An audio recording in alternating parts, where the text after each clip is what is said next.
예수님께서 두세 사람이 내 이름으로 모인 곳에는 나도 그들 중에 있다. 이렇게 말씀하십니다.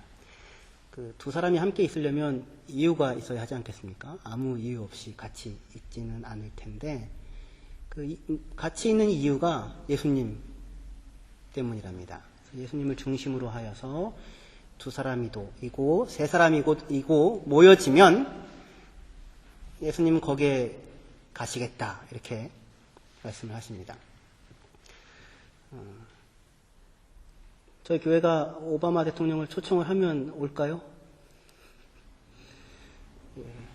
한국의 아주 큰 대형교회 목사님 이름만 대도 알 수 있는 그런 목사님을 저희 교회가 부흥회 때 초청을 하면 내년도에 뵐 수 있을까요? 한 100년쯤 걸릴지 모르겠습니다. 쉽지 않죠? 안 오십니다. 그런데 물론 저희가 한 몇만 명 모이면 오시겠죠. 오실 수 있겠죠. 근데 예수님께서는 2명이든 3명이든 내 이름으로 모여 있으면 나는 거기 가겠다. 그렇게 말씀하십니다. 할렐루야. 그것이 교회의 세상과 다른 점입니다. 한 사람 한 사람이 중요하고 소중한 것입니다. 큰 교회여야지 하나님이 거기 계시고 영광을 받지 않습니다. 2명이든 3명이든 주님은 하나님께서는 당신의 이름을 중심에 두고 그 이름 때문에 함께 모여있는 사람들이 있다면 거기에 계시겠다라고 말씀하십니다. 그것이 우리 교회의 특징입니다. 그동안 우리는 앞에서 작은 자의 실족, 걸려 넘어짐에 대해서 들었지요. 또 양의 길을 잃고 작은 자가 넘어지고 하지만 하늘에 계신 아버지는 그들의 명하는 것을 원하지 않는다. 그런 말씀을 우리가 들었습니다. 그런데 오늘 본문부터는 작은 자들이 아니라 내 형제가 죄를 범하면 이렇게 시작이 됩니다. 내내 작은 사람 너희가 다 작은 사람들이다. 그렇게 얘기를 하시고 작은 사람들끼리 서로 걸려 넘어질 수 있으니 조심하자. 그렇게 하지 말자. 이렇게 존중하자라고 얘기하시고 섬기자라고 하시고 그리고 오늘 본문에서는 내 형제가 죄를 범하면 이렇게 해서 형제라는 말로 들어옵니다. 하늘에 계신 너희 아버지가 이 작은 자 한 사람도 망하는 것을 원하지 않는다. 그래서 아버지, 하늘에 계신 우리 아버지 하니까 사실은 작은 자들은 다 형제지요. 그렇게 그걸 전제하고 이제 우리 모두가 형제다라고 하는 것으로 들어옵니다. 우리가 형제입니다. 그런데 본문은 그 형제의 실족에 대한 이야기가 아니라 형제가 실족하여 걸려 넘어지는 것에 대한 얘기가 아니라 내 형제가 범죄하면입니다. 그러니까 조금 성격이 달라집니다. 그렇죠? 15절 읽어보시겠습니다. 15절.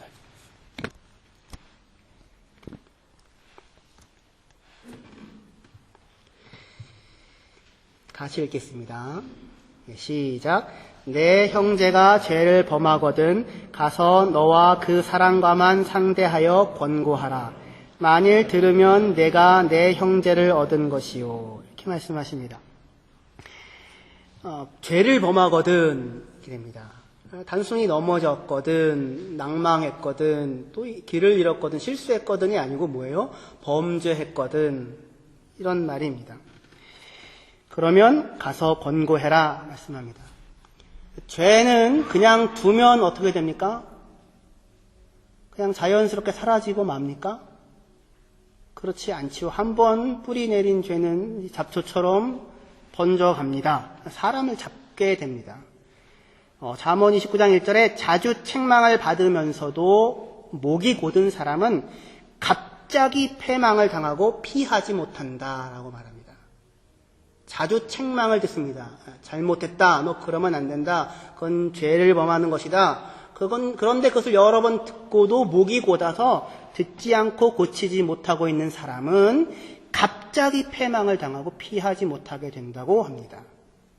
죄가 그러는 거죠. 의사에게 가서 당신 그렇게까지 무리하시면 안 됩니다. 쉬셔야 됩니다. 운동도 하셔야 됩니다.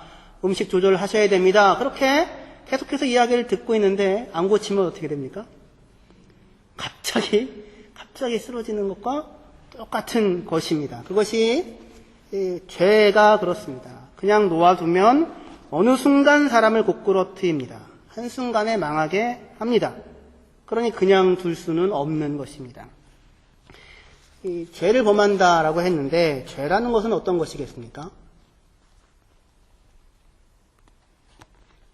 죄는 가장 중요한 한 것으로 정의를 한다면 하나님과 나 사이를 갈라놓는 것, 하나님과 나를 멀어지게 만드는 것, 그게 죄입니다. 하나님과의 친밀함을 지우는 것, 하나님 앞에 가까이 나아가지 못하게 만드는 것, 그러면 그건 다 죄입니다.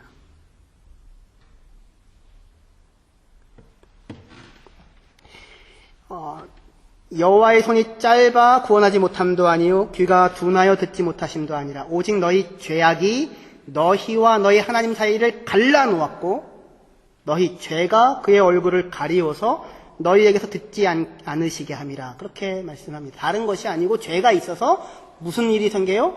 하나님과 사람 사이, 우리 사이가 갈라지게 되더라는 것입니다. 보이지 않고 소리를 내도 들리지 않는 무엇이요? 죄가요. 거꾸로 죄가 있으면 하나님과의 사이가 멀어지듯이 하나님과 나 사이를 멀어지게 만드는 모든 게 다 뭐예요? 그러니 죄가 되는 것입니다. 무슨 일이든 그것이 여러분들이 하나님 안에서 살아가는 자리에서 떼어놓고 생명의 감각을 둔하게 만든다면 그것이 아무리 좋아 보이는 것이어도 죄입니다. 믿음으로 하지 않는 모든 것이 죄다. 그렇게 말씀하시지요. 돈일 수도 있습니다. 여러분들은 돈이 엄청나게 많으면 범죄하지 않고 잘 사실 수 있겠습니까? 아니면 하나님 저는 그냥 웬만큼씩만 주십시오. 아굴의 잠언이 그렇잖아요. 아굴의 잠언. 네? 맞습니까? 아굴의 기도가 뭐 서로 모르면 이거 참나. 부하게도 말고 나를 가난하게도 말고 많이 있어서 교만할까 하고 없어서 범죄할까 한다. 이렇게 얘기를 하지 않습니까? 그 부유함이든 일이든 직장이든 가정이든 자녀든 게으름이든 또는 부지런함이든 그것도 마찬가지입니다. 하나님과의 사이를 갈라놓게 된다면 잘못된 습관이든 거짓이든 변명이든 학업이든 심지어 내 꿈과 비전이든 그것이 하나님과의 사이를 갈라놓고 있다면 그것이 어떤 것이든 그것은 죄가 됩니다. 그래서 그냥 두다가는 본문의 말씀처럼 보면 잠언의 말씀을 따르면 한순간에 망하게 될 것입니다. 하지만 그것이 돈이든 일이든 직장이든 가정이든 부지런함이든 습관이든 가난이든 고통이든 어려운 일이든 학업이든 꿈과 비전이든 간에 그것이 여러분들을 하나님에게로 가까이 다가가게 만드는 것이라면 그것은 의로운 것이죠. 그것은 생명의 길이 되는 것입니다. 주님의 일을 하게 되는 것입니다. 무슨 얘기인지 아시겠죠? 일 자체가 문제가 아니라 그것을 하고 있는 당사자가 어떠한 마음과 자세와 하나님과의 어떠한 관계로 그 일을 하고 있는가가 보다 중요한 문제입니다. 물론 어떤 경우는 그 일 자체가 문제가 되는 것들이 있습니다. 그 일 자체가 범죄가 되는 것들이 있습니다. 대표적으로 10계명이 금하는 것들이죠. 간음하지 말아라. 간음하면서 나는 하나님과 더 가까이, 하나님께서 가까이 갑니다. 말이 안 되는 것이죠. 그럴 수 없습니다. 그 일 자체가 죄가 됩니다. 하나님이 싫어하시고 하나님이 미워하시는 일을 하고 있을 때에 그와 하나님과의 사이에 화목이 있을 수가 없게 되는 것입니다. 그럴 때, 그렇게 범죄할 때에 너의 형제가 범죄할 때에 죄를 범하여 하나님과의 사이가 멀어지고 갈라지게 되고 그리고 그것이 모든 죄는 전염성이 있어서 결코 한 사람에게만 머무르지 않습니다. 누군가가 어떠한 범죄를 하고 살고 있으면 그것은 누구에게도 영향을 미쳐요? 다른 사람에게도 그대로 영향을 미치게 됩니다. 엄청난 파급력과 영향력이 있습니다. 공동체 전체에도 영향을 미치게 됩니다. 그래서 그 사람 한 사람을 위하여서 또 공동체를 위하여서 바로잡으라, 권고하라 이렇게 말씀합니다. 잠언 27장 5절에 면책은 숨은 사랑보다 나으니라 그렇게 말씀합니다. 면책이 뭐예요? 면책? 얼굴을 보고 얼굴 앞에서 책망을 하는 것입니다. 그게 뭐보다 낫대요? 숨은 사랑보다 낫답니다. 우리는 항상 이 숨은 사랑의 가치를 항상 높이 쳐주는 것 같았었는데 그 가치가 있죠. 하지만 이 경우에 범죄하여 넘어지는 경우에 형제가 범죄하고 죄를 범하는 경우 얼굴에 직접 대고 책망하는 것이 숨은 사랑보다 낫다고 말합니다. 그렇게 하여 그가 내 말을 듣고 돌이키면 너는 내 형제를 얻은 것이다. 이렇게 말씀하십니다. 하지만 그가 듣지 않고 돌이키지 않으면 어떻게 하라고 말씀하십니까? 16절이요. 16절. 자, 읽겠습니다. 만일 듣지 않거든 한두 사람을 데리고 가서 두세 증인의 입으로 말마다 확증하게 하라. 말씀합니다. 한 명 또는 두 명을 데리고 가라는 것입니다. 많아야 두 명이요. 한 명 더 아니면 두 명 정도를 데리고 가서 두세 증인의 입으로 말마다 확증하게 하라고 했는데 무슨 얘기입니까? 그 사람은 가서 아주 그냥 혼자 안 되니까 묵사발을 만들어 놓으라는 얘기입니까? 3자 대면하고 4자 대면을 해서 끝장을 내라는 그런 얘기입니까? 말마다 확증하게 하라는 얘기가 그런 얘기일까요? 이거는 신명기 말씀을 인용한 것입니다. 일을 처리할 때에는 신중하게 처리해라. 혼자 한 사람의 증언만 듣고 일을 처리하지 말아라. 엄한 사람 잡을 수 있다. 그래서 나오는 이야기거든요. 네가 직접 가서 말하는데 듣지 않거든 한 명이나 또 아니면 두 명 정도를 데리고 와서 이후에 혹시라도 이 사람이 여전히 그 범죄 가운데 지속적으로 머물러 있어서 그게 공동체 전체에도 문제가 되어져서 도저히 그대로는 쓸 수 없는 상태다라고 하는 상황이 될 수 있으니 전에 사람을 데리고 와서 네가 확실하게 이렇게 이야기했다고 하는 그 말에 대한 증인을 삼으라는 것입니다. 두세 증인을 데리고 와서라고 이야기를 하지요. 그들의 말도 듣지 않으면 교회에 말하고 교회가 책망하는데 그래도 듣지 않으면 이방인과 세리처럼 여겨라 이렇게 말씀을 합니다. 이방인과 세리처럼 여기라는 말은 무슨 뜻이겠습니까? 예수님은 이방인과 세리의 친구인데 친구처럼 여기라는 뜻입니까? 그 곤란해지죠. 이방인과 세리처럼 여기라는 말은 일종의 레데 벤둥입니다. 관용구입니다. 마태복음을 듣고 있는 사람들은 대부분 유대인들이었던 것 같습니다. 아주 신실한 유대인들.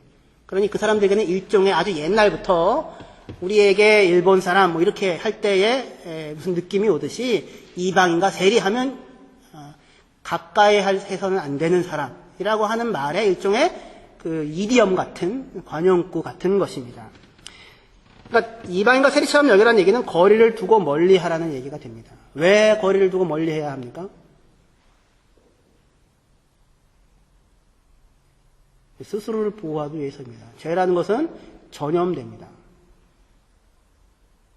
그러니 그 죄에서 멀리 하라는 것입니다. 감기같이 전염됩니다. 분노는 분노를 낳고 폭력은 폭력을 낳고 거짓은 거짓을 낳고 상처는 상처를 낳게 됩니다. 불법은 또 다른 불법을 낳게 됩니다. 그죠? 기침만 해도 어떻게 돼요? 우리 전염되죠. 기침하면 그러면 어떻게 하십니까? 아주 떠나가죠.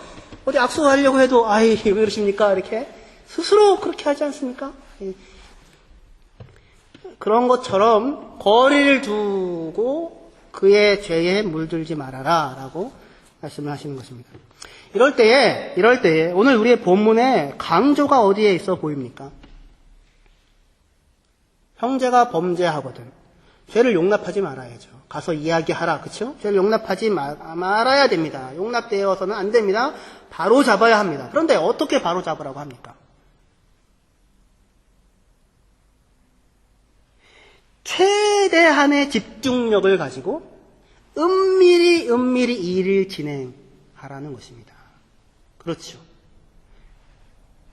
소자인 한 사람, 그렇지 않아도 작은 사람들, 넘어지기 쉬운 사람들인데 범죄했습니다. 그 사람을 최대한 보호하는 가운데 일을 은밀히 진행하라, 죄를 다루어라 라고 말씀하는 것입니다. 혹시 누군가가 잘못이 있다면, 잘못이 있는 것이 사실이라면 어떻게 해요? 다른 누군가에게 말하지 말고 직접 가서 은밀히 둘 사이에서만 말을 하라 라고 말씀합니다. 이렇게 말을 해야 하는 이유가 무엇입니까? 무엇을 위하여 은밀함이 필요합니까? 누구를 위하여서요? 범죄한 그 사람을 위하여서죠. 그 사람을 보호하기 위해서입니다. 혹시 잘못이 있다는 것이 사실이라고 합시다. 그걸 내가 압니다. 그럼 어떻게 해요? 오직 나만 알고 다른 그 어떠한 누구도 알지 못하게 일을 처리해야 합니다. 왜냐하면 폭로되면 치료가 된다고 해도 그 사람은 이미 많은 상처를 입은 그 다음이기 때문입니다. 아무도 모르게 가서 이야기를 하고 그 스스로 돌이켜 회복할 수 있는 기회를 주라는 것입니다. 단계를 하나하나 세심히 거쳐서 형제의 범죄에 대하여 접근해라. 그렇게 말씀하시는 것입니다. 우리는 그런데 그렇게 하지 않지요. 일단 승질이 나면 먼저 말부터 하지 않습니까? 이런 범죄하는 대상이 바로 자기가 된다면요. 저는 항상 사실 하나님의 은혜에 너무 감사하는 것이 있습니다. 그건 뭐냐면 하나님은 제가 잘못을 하면 저에게 항상 말씀을 해주시는데 속을 굉장히 불편하게 하시면서 여러 가지 방법으로 말씀을 해주시는데 항상 저하고만 상대하십니다. 지금까지 내가 무수히 많은 죄를 지었는데 얼마나 부끄러운 일들을 많이 했는데 그런데 하나님은 그것을 공개해서 저를 망신 주신 적이 한 번도 없으셨습니다. 아직 아무도 모르는 일들이 많습니다. 안 들키게 해주시고 그런데 저한테는 꼭 얘기하십니다. 아주 그냥 가슴을 너무너무 괴롭게 이 나쁜 놈 너 그러면 안 되잖아 라고 말씀하시는데 항상 누구랑만 상대해요? 항상 저하고만 상대해 주십니다. 한 번도 그것을 아직까지도 정말 다행히 그 부끄러운 모든 일들을 공개하시지 않으시고 저에게만 말씀하십니다. 너는 이웃과 잠언 25장 9절에 너는 이웃과 다투거든 변론만 하고 남의 은밀한 일은 누설하지 말라 얘기합니다. 어떤 일과 싸움과 다툼이 생기면 그 일에 대하여서만 이야기하다가 번지면 어떻게 됩니까? 너는 그 말을 잘할 자격이 없어부터 시작하여 남의 은밀한 일이 나오게 될 텐데 그렇게 하지 말라고 합니다. 혹시 목사인 제가 잘못하면 어떻게 해야 됩니까? 목사님 어떻게 그럴 수가 있어? 이렇게 해가지고 여론을 만들고 투서를 뿌려가지고 손들기를 해가지고 쫓아냅니까? 그러면 안 됩니다. 안 되고 어떻게 해요?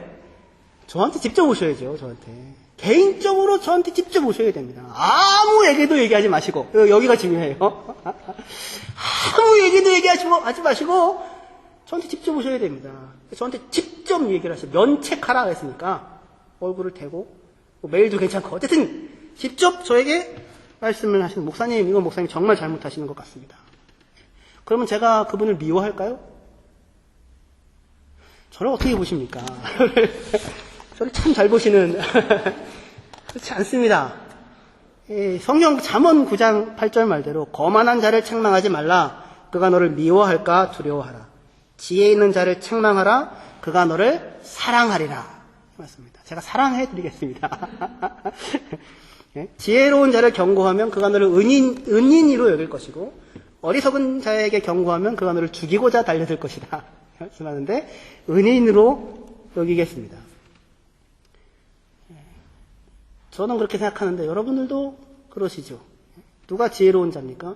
스스로 지혜롭다 여기지 않는 자가 지혜로운 사람이고, 누가 어리석은 사람입니까? 스스로 지혜롭다 여기는 사람이 어리석은 사람이죠.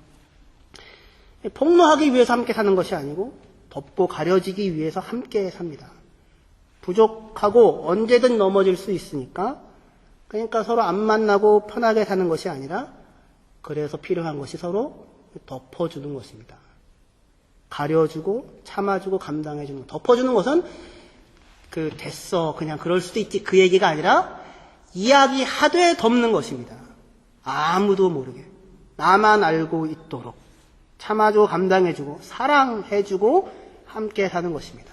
그것이 사람이 사는 것일 것입니다. 안 만난다고 속이 편해지지 않고, 속이 편해진다고 행복하지도 않습니다.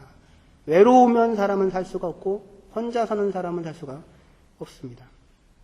덮고 가려지는 이유, 좋은 게 좋은 거다, 유야무야 넘어가자, 귀찮은 일 만들지 말자, 그런 게 아니고 그에게 기회를 주는 것입니다. 살 길을 마련한, 스스로 해결하고 스스로 돌이키도록 시간을 주는 것입니다. 아담과 하와가 에덴 동산에서 범죄했지요. 엄청난 범죄를 했습니다. 하나님께서 어떻게 하십니까? 심판하십니까? 안 하십니까? 심판하시죠. 분명히 찾아와서 심판하십니다. 견책하십니다. 벌을 주십니다. 벌은 아프라고 줍니까? 벌을 아픔을 통해 고치라고 주지요. 다시는 그러지 말라고 벌을 주죠. 아무나 벌 줍니까? 아무나 못 벌 주죠. 몇 대 때리고 끝나는 벌이라면 그냥 할 수도 있을 텐데, 성질대로 숙제 틀린 거 100번 써와 이러고 읽기 100번 읽어 막 이런 거를 벌로 주면 그 책임을 컨트롤을 누가 해야 됩니까? 엄마 아빠가 해야 하는 것이죠. 부모가 귀찮아집니다. 사랑하지 않으면 벌도 못 줍니다. 그런데 하나님은 사람의 평생을 자신이 관할하고 지켜보아야 하는 것으로 사람에게 벌을 주십니다. 그리고는 어떻게 하세요?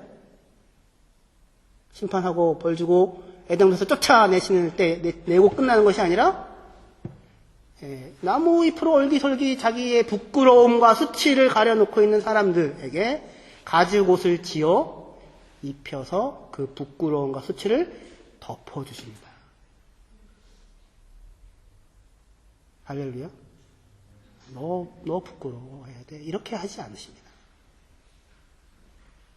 덮어주십니다.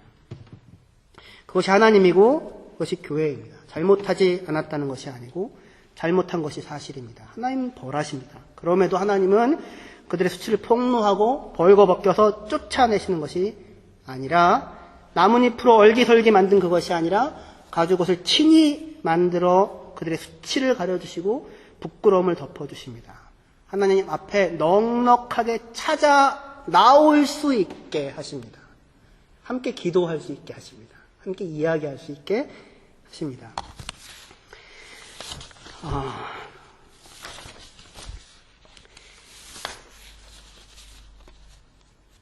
그것이 형제를 얻는 길입니다. 내 형제가 범죄하거든 그에게 견책하고, 하지만 아무도 모르게 하고, 그리고 그에게 기회를 주고 기다려주고, 모든 집중력을 발휘하여 은밀하게 일들을 행하고 마침내 형제를 얻어라. 형제 두세 사람이 함께 기도하는 자리에 마침내 서라. 거기에 내가 가겠다. 그렇게 말씀하십니다. 그 일이 우리 교회에서 날마다 반복해서 이루어졌으면 좋겠습니다. 교회는 요즘 어떻게 지내? 나 다 좋아. 너무너무 좋아. 얼굴은 이렇게 소심이 가득한데도 너무 좋아. 다 좋아. 왜 그래요? 힘든 일 얘기하면 누가 그것도 힘들대. 그냥 그럴 줄 알았어. 걱정해 주는 듯이 얘기하면서, 그래서 이 힘들면 교회 가서 이야기를 하고 같이 기도 제목 나누고 기도 제목을 넣고 같이 기도하는 게 아니라, 밖에 나가서 다른 친구 만나도 아무 은밀함이 유지될 수 있는 만한 친구 만나가지고 진로표 사이다를 까고서 이야기를 해야지 되는 상황이 되지 않습니까? 교회는 그렇지. 교회가 연약함이, 실수가, 잘못함이 얼마든지 은밀하게 가려지고, 다 괜찮아 그런 얘기가 아니라 짐져지고, 그래서 그것이 기도 제목으로 나눠지고 두 사람이 함께 손잡고 기도하는 그런 공간, 쉴 수 있는 공간. 가면 마음이 편안해지고 하나님 가죽 옷을 지어 입혀주시는 하나님을 만나는 것처럼 서로가 그렇게 만나지는 곳. 그런 것이 우리 하나님의 교회가 되어야 합니다. 그리스도 예수와 합하여 세례를 받은 사람은 그리스도 예수로 옷 입었느니라 그럽니다. 누가 옷 입혀주셨어요? 예수님께서 우리 모두에게 자기의 옷을 입혀주셨습니다. 우리를 이렇게 까발리시지 않으십니다. 각자 범죄한 것에 대하여 엄중하게 꾸중하십니다. 하지만 그 옷을 입혀주십니다. 우리 옆에 계신 분들 다 예수 그리스도로 옷 입은 하나님의 소중한 사람들입니다. 함께 이 교회를 그 주님의 덮어주심이 사랑의 지배가 온 공동체를 지배하는 그러한 교회로 우리가 만들어갔으면 좋겠습니다. 함께 기도했으면 좋겠습니다. 기도하시겠습니다.